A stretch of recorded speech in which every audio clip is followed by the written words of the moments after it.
পাঠাতে হাতে শোন কথা আছে, এ কথা আছে শোনায়। হ্যাঁ পা তুলছিস কেন?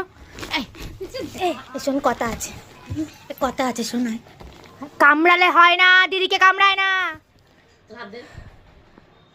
এই মা কি বল? হাত দে, কথা আছে। হাত দে, কথা আছে বলছি। হাতটা গুটিয়ে রাখছিস কেন? এই যে হাত, এই যে এই যে হাত, এই যে গুটিয়ে রেখে দিস একটা হাত। এই তোর হাত কামড়ে খেয়ে নেব আমি, কিন্তু আমার হাত দেব না।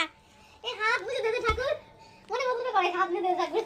হাত দাও আমার জিমি সোনা, তুমি হাত দাও। দিদিকে হাত দিতে হয়, দিদিকে হাত দিতে হয়। দিদিকে কামড়ায় না, দিদিকে কামড়াতে নেই। হাত নেই, হাত নেই, তোমার হাত নেই, তোমার হাত নেই। আমাকে শেখাচ্ছ? এই যে হাত ধরে যাবে না। এই যে এই তো হাত, এই তো হাত, এই তো হাত তোর আছে। এই তোর হাত, এই তো, এই তো তোর হাত, এই তো, এই যে তোর হাত, এই তো ধরেছে। এই যে এই হাত তুলে নিয়েছে রে। হাত ধরতে দেবে না আমাকে, হাত ধরতে দেবে না, আমাকে হাত ধরতে দেবে না। ও খালি দিদির কাছে বায়না করবে, উৎপাত করবে, দিদির সাথে খেলবে। হাত ধরতে দেবে না, হাত ধরতে দেবে না। আজকে তোকে আমি